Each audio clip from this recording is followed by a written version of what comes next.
basses here. I want to do a unboxing review today.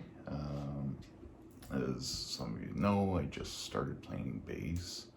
I've been playing now almost 2 weeks, playing guitar for 2.5 years. So this is all learning progress, which I hope you guys will follow along in my journey and see me improve and everything. But today we're doing a unboxing. So this here arrived for me today in the mail. So we're gonna unbox this bad boy because, well, I don't want to sit around and wait any longer. So let's see here. So tape off this guy. And this was shipped to me from Quebec. I'm a left-handed player. Some of you might know that, some of you don't. So it's a little tricky to find left-handed guitars, basses. And I was particularly looking for a 5-string bass. I've been using an LTD B-50, I believe it is, for the last week or so, just to see if I was even going to like it. Kind of totally fell in love with bass playing, so that's why I've kind of made this decision and went and grabbed this one. So yeah, it's been interesting, different than playing guitar, I'll say that. Like, that's one thing I am learning. It's different, but some of it's different in trickier, some of it's different in the fact I feel more comfortable playing it, actually, playing bass than I do playing guitar. It's not so intense. You can be a little bit more laid back, but there's other factors that, you know, don't get me wrong, bass is not easier than playing guitar. I'll say that right now. And it looks like we're into, oh, they really extra packed this good. It's always good to see that they pack this extra boxes there. So we got a box within a box here. So it's always good. Hopefully, you know, when you start seeing that, you know, things are in good shape. Or at least we hope so. I had one shipment a while back that came and it was a disaster. I'm not going to say the company's name because I'm not really, you know, into bad publicity or anything for anybody. It just could have been out of error or something. But needless to say, it happens. And, yeah, we're supposed to do shipping and that. Okay, so we have more wrapping. Okay. I'm very excited about this. It's probably their, I'm gonna say it's their highest end one. So yeah, it's, I figured if I'm gonna do this, I'll go all the way in. I'll start at the bottom and then go up.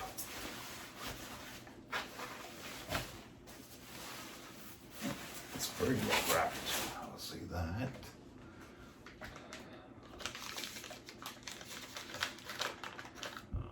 Just delete these here. Very well wrapped, which is awesome. Don't see any issues with it so far, but I'm just trying to watch the knife here and not take one of my fingers off. So we'll close that up.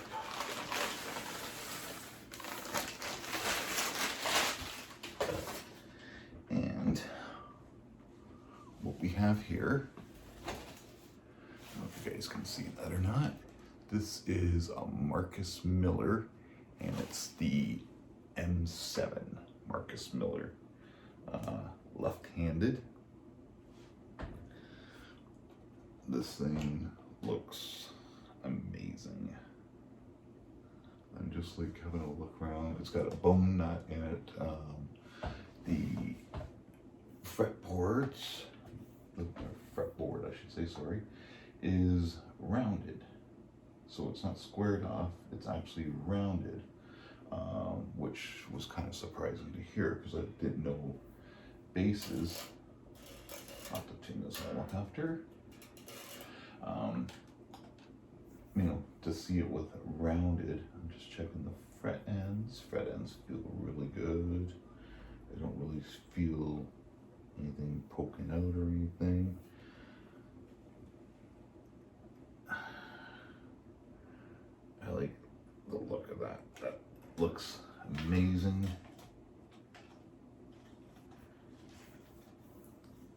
This here, and you can tell too, it's the same as what the fretboard is, ebony. It's the same thing. They use an ebony cover on these here when they do these. So I thought that was actually pretty cool. And this is a second generation Marcus Miller. So this thing, supposedly, it does passive and active.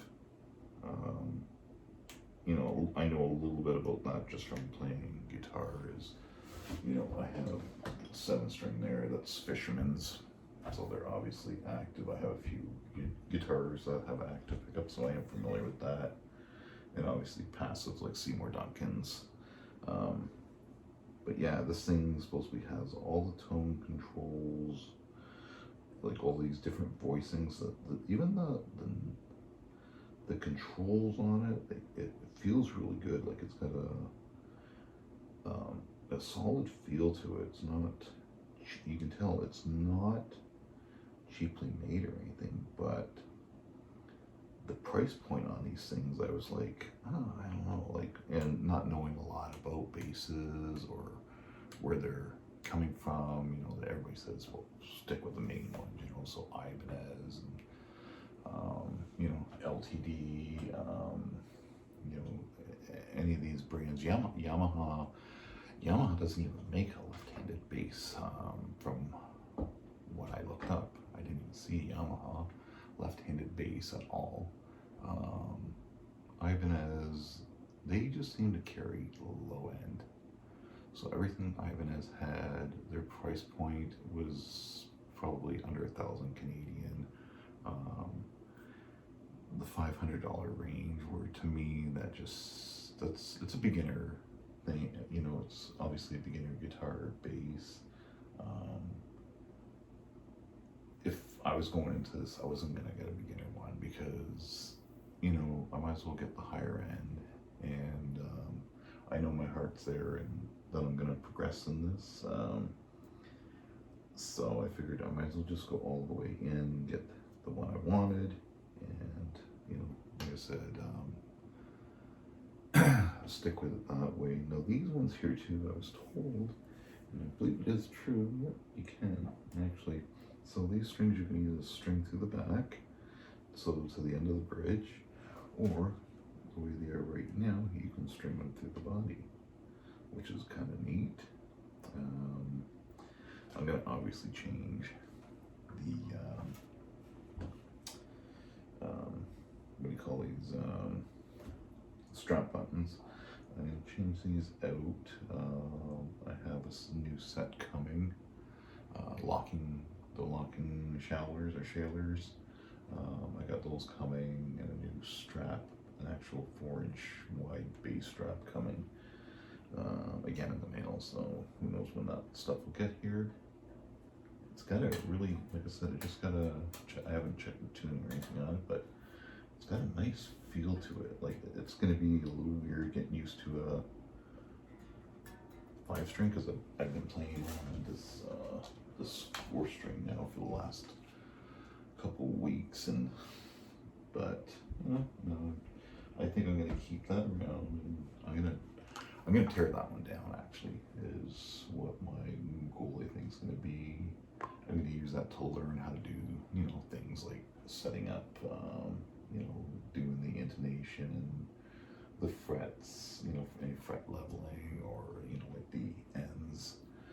different things like that. I'm gonna strip it down. I'm gonna paint it for one. That's one of the things I want to do to it. Yeah. So, but again, this is the Marcus Miller M7, and it again, I don't see any issues with it. Like, I'm looking at the joints here, everything looks great.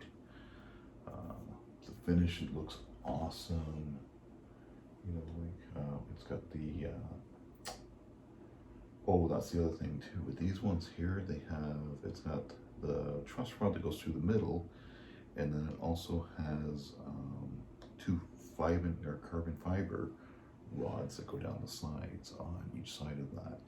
So which it gives it that extra stability and everything, which is really amazing. Like I said, for a guitar like this, these guys supposedly haven't been around that long. I think somebody said 7 or 8 years, I think they've been around. When I seen it, I never even heard of them. You know, I've heard of obviously Ibanez and Jackson and all these brands, but a lot of those brands are just dropping the ball on things when it comes to the lefties.